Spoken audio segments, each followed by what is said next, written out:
5 August যখন শেখ হাসিনা সরকারের পতন হয়, তার পরবর্তী সময় সেনাবাহিনীর প্রধান ওয়াকারুজ্জামান মিডিয়ার সামনে এসে বলে, আমরা আপনাদের দায়িত্ব নিলাম। তার কিছুদিন পরেই কিন্তু অন্তর্বর্তীকালীন সরকার গঠন হয় এবং সে অন্তর্বর্তীকালীন সরকারের প্রধান উপদেষ্টা হয় ডক্টর ইউনূস। তার কিছুদিন পরে আবারও কিন্তু সেনাবাহিনীর প্রধান ওয়াকারুজ্জামান সংবাদ মাধ্যমে এসে বক্তব্য দেয়, এই অন্তর্বর্তীকালীন সরকারকে 18 মাসের মধ্যে একটি ইনক্লুসিভ নির্বাচন দিতে হবে।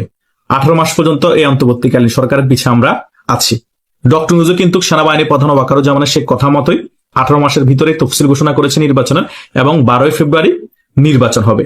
এতটুকু পর্যন্ত সকল কিছু ঠিক আছে, কিন্তু যতই নির্বাচনের সময় ঘনিয়ে আসা শুরু করে দিয়েছে, ততই ডক্টর ইউনূস এবং ওয়াকারুজ্জামানের মধ্যে মতবিরোধ এবং সংঘাত তৈরি হয়েছে। এখন আপনাদের প্রশ্ন হতে পারে, হঠাৎ করে কেন মতবিরোধ সংঘাত তৈরি হয়েছে? তার মেইন রিজন হচ্ছে ডক্টর ইউনূস প্রথমত নির্বাচন দিতে চায়নি। যখন নির্বাচন দিতে চায়নি, তখন ওয়াকারুজ্জামান নির্বাচন দেওয়ার জন্য প্রেশার ক্রিয়েট করেছে। যখন তিনি তফসিল ঘোষণা করেছে এবং নির্বাচনের তারিখও ঘোষণা করেছে, তখন ওয়াকারুজ্জামান চাচ্ছে আগামী নির্বাচনে যে কোনোভাবে পাকিস্তান এবং সিএ এর এজেন্ডা বাস্তবায়ন করতে জামাতের হাতে ক্ষমতা তুলে দিতে। কিন্তু সেই ব্যাপারে আবার ডক্টর ইউনূস রাজি হচ্ছে না, কারণ ডক্টর ইউনূসের সাথে বিএনপির একটা গোপন আঁতাত হয়ে গিয়েছে। একটি পাতানো নির্বাচন হবে, এটা তো এমনি পাতানো নির্বাচন, আর সেই নির্বাচনে যদি বিএনপি ক্ষমতায় আসে, ডক্টর ইউনূসকে রাষ্ট্রপতি করবে, এবং তা না হলে ডক্টর ইউনূস সেফ এক্সিট পাবে। এই বিষয়ে মতবিরোধ চলছে। ওয়াকারুজ্জামান চাচ্ছে জামাতকে, ডক্টর ইউনূস চাচ্ছে বিতর্কিতভাবে নির্বাচন হলে বিএনপিকে।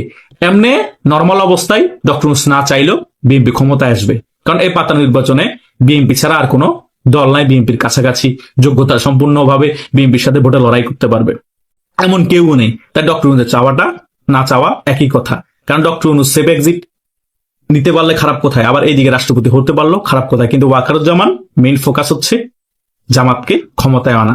জামাত এখন পাগল পাগল হয়ে গিয়েছে, কারণ ওয়াকারুজ্জামানের কথাও কিন্তু ডক্টর ইউনূস শুনছে না, এবং বিএনপিও মোটামুটি ধরে নিয়েছে আমরা ক্ষমতায় আসলে এই জামাতপন্থী ওয়াকারুজ্জামান সেনাবাহিনীর প্রধানকে সরিয়ে দিব। ওয়াকারুজ্জামান সেটা বুঝতে পেরেছে। এই সকল বিষয় বুঝতে পেরে ডক্টর ইউনূসের সাথে ওয়াকারুজ্জামানের মেইন সংঘাত শুরু হয়ে গিয়েছে। সে কারণে সেনাবাহিনীর প্রধান ওয়াকারুজ্জামান দফায় দফায় ক্যান্টনমেন্টে বৈঠক করছে। এখন অনেক কিছুই হতে পারে, দেখেন না, রাজপথের মধ্যে এখনো জামাতের প্রক্সি সংগঠনগুলো সক্রিয় রেখেছে, তারা এখনো সক্রিয় আছে। আজকেও কিন্তু ইসি ভবনে তারাও ঘেরাও করতে গিয়েছে। সকল মিডিয়াতে কিন্তু দেখাচ্ছে এই ইনকিলাব মঞ্চের যারা আছে জামাতের প্রক্সি সংগঠন, তারা নির্বাচন বানচাল করার জন্য সকল কিছু চেষ্টা করবে যদি ওয়াকারুজ্জামানের কথা না শুনে এবং একটি সাজানো নির্বাচন করে জামাতের হাতে ক্ষমতা তুলে না দেয়। কারণ 5 আগস্টের পরবর্তী সময় এই আপনার যে মলম হাসনাত আছে টোকাই, সে কিন্তু একটা স্ট্যাটাস দিয়ে ক্লিয়ারই করে দিয়েছিল, হয়তো এবার না হয় নেবার, হয়তো এবার যে কোনো বিনিময়ে পাতানো হোক, জোর করে হোক, সেনাবাহিনীর মাধ্যম হোক, সিএ এর মাধ্যম হোক, আইএস এর মাধ্যম হোক, আমাদের ক্ষমতায় আসতেই হবে। আর তা না হলে নির্বাচনের দরকার নাই। এবার যদি ক্ষমতায় আমরা না আসতে পারি, তাহলে আর কখনোই ক্ষমতা আসতে পারবো না। কারণ 1971 সালের পর সবচেয়ে ভালো অবস্থান আছে এখন জামাত, এবং শক্তিশালী অবস্থান আছে। তার মেইন রিজন হচ্ছে কারণ আওয়ামী লীগ মাঠের রাজনীতি সক্রিয় নয়, আওয়ামী লীগের কার্যক্রম নিষিদ্ধ, ছাত্রলীগও নিষিদ্ধ হয়ে আছে। সে কারণে জামাত এখন তার শক্তি প্রদর্শন করতে পারছে। এটাই সুযোগ পাতানো নির্বাচন করে, চালাকি করে, ভুয়া একটি রেজাল্ট দিয়ে জামাত ক্ষমতায় বসে যাওয়া, সেটাতেই কিন্তু ফোকাস দিচ্ছে সেনাবাহিনীর প্রধান ওয়াকারুজ্জামান। কিন্তু ডক্টর ইউনূস সম্পূর্ণভাবে সাপোর্ট করছে না। সে কারণেই ডক্টর ইউনূসের সাথে সেনাবাহিনীর প্রধানের সাথে মতবিরোধ শুরু হয়ে গিয়েছে। আমি কেন এই কথা বলছি?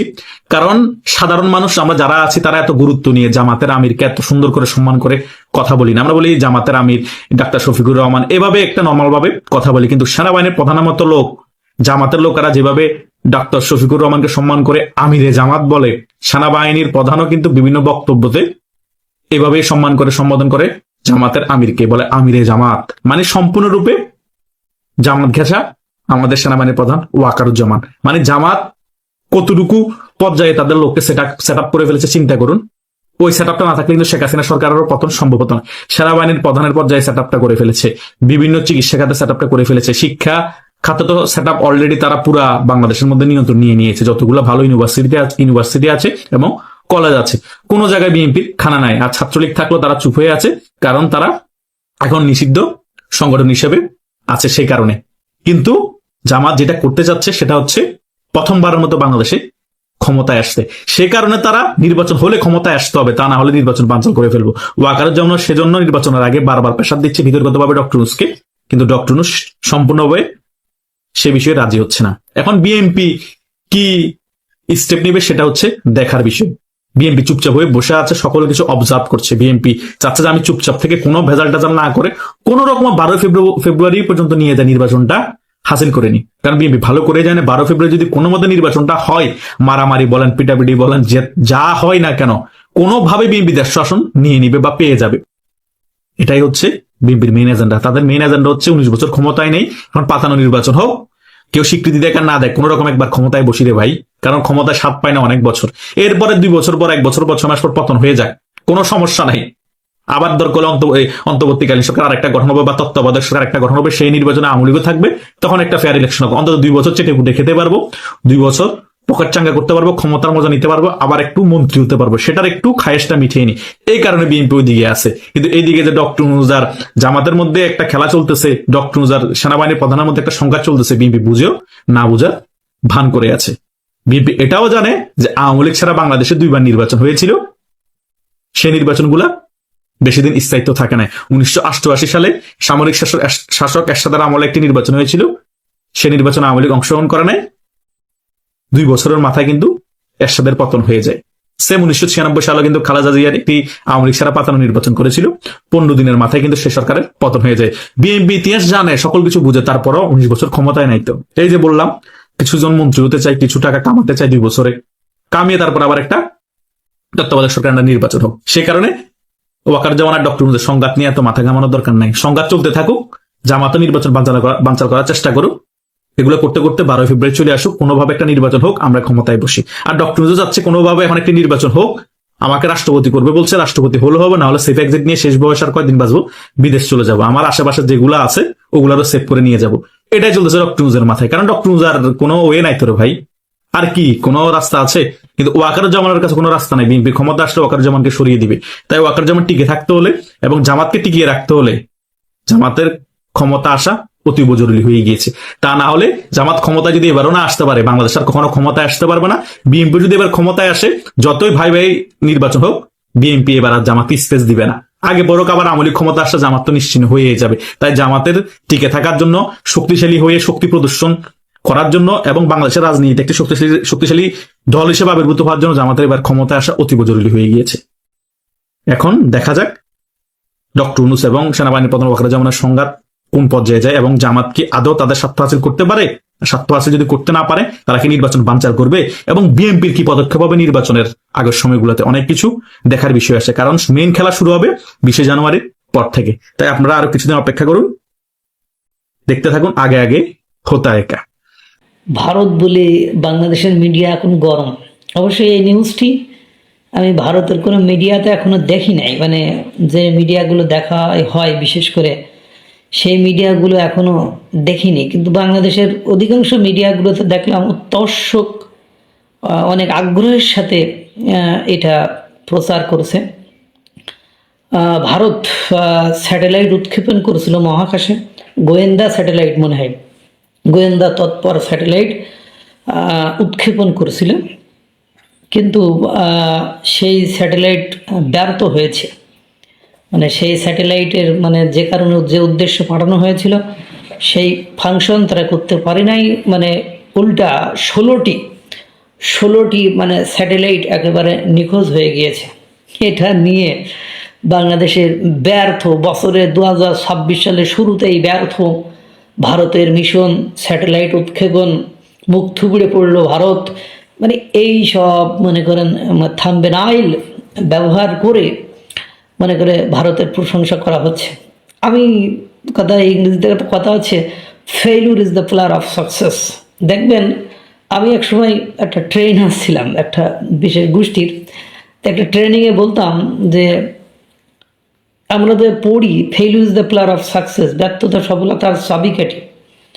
এবং এপিজে আব্দুল কালাম উনি বলেছিলেন যে 1000 বার যুদ্ধে পরাজিত, এর মানে এই নয় যে 1000 বার হেরে গিয়েছো, 1000টা কারণ জানতে পেরেছো যে কারণে মানুষ যুদ্ধে পরাজিত হয় বা যুদ্ধে হেরে যায়।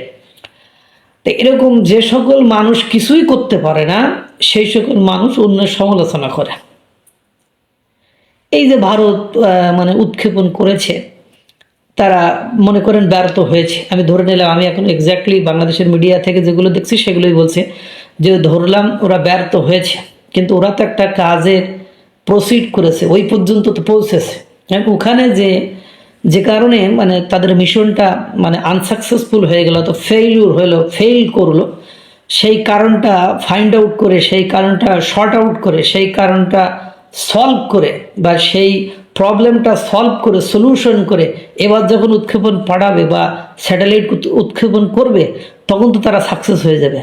বাট আপনি ওই যে ফেইল করবেন, আপনারা এই ফেইল করবেন, ব্যর্থ হবেন, এই ভেবে তো বসে আছেন। কোনোদিন এই যাত্রায়, এই স্যাটেলাইট উৎক্ষেপণ যাত্রায় তো আপনি অংশগ্রহণ করেন না বা করছেন না, বা সেখান থেকে আপনি যোজন যোজন পিছিয়ে আছেন। তাহলে আমরা সারা জীবন পড়লাম failure is the pillar of success, ব্যর্থতা সফলতার চাবিকাঠি, অথচ কাউকে ফেইল হতে দেখে আমরা মনে করেছি মুখ থুবড়ে পড়ে গেল, এ করলো, তা করলো, এ হলো, তা হলো। কিন্তু দিন শেষে যে দেখবেন এই ফেইলিউর পাবলিকই বিজয়ের হাসি হাসবে, এবং যারা winner winner win win win সিচুয়েশনে থাকে তারা দেখবেন মুখ থুবড়ে পড়ে থাকবে। অর্থাৎ তাদের গতি, দৌড় সর্বোচ্চ চা দোকান, চায়ের দোকান আর টিভি চ্যানেল, এবং পাশে থাকা অর্ধশিক্ষিত, অশিক্ষিত, মূর্খ লোকের দৌড় পর্যন্ত। আপনি বাস্তবতা সম্পূর্ণরূপে ভিন্ন। ভারত যে সাহস দেখায়, এই সাহস বিশ্বের খুব কম দেশই দেখায়, এবং ভারতেই ব্যর্থ হতে হতেই ভারত পজিশন কিন্তু বিমান বাহিনীতে 3 এবং অর্থনীতিতে 4র্থ, আস্তে আস্তে করে তারা পরাশক্তি 1, 2, 3 থার্ড পজিশনে, অনেকগুলোতে থার্ড পজিশনে চলে এসেছে। সামরিক, বিমান, মানে যেমন 3টা শক্তি, বিমান, সামরিক এবং মনে করেন নৌ, এই 3টা সেক্টরের মধ্যে অলরেডি থার্ড পজিশনে বিমান শক্তিতে চলে এসেছে। সুতরাং ভারত কিন্তু ব্যর্থ হতে হতে সফলতার চূড়ায় চলে যাচ্ছে, আর আমরা সমালোচনা করতে করতে আমরা কিন্তু আরও ব্যাকওয়ার্ডে চলে যাচ্ছি। ভারতে মুদ্রাস্ফীতির, মূল্যস্ফীতি সবচেয়ে কম, আর এশিয়া মহাদেশের সবচেয়ে বাংলাদেশের বেশি। This is the reality, we have to understand it. আল্লাহ তাআলা সকলকে ভালো রাখুক, সুস্থ রাখুক। আসসালামু আলাইকুম ওয়া রাহমাতুল্লাহ।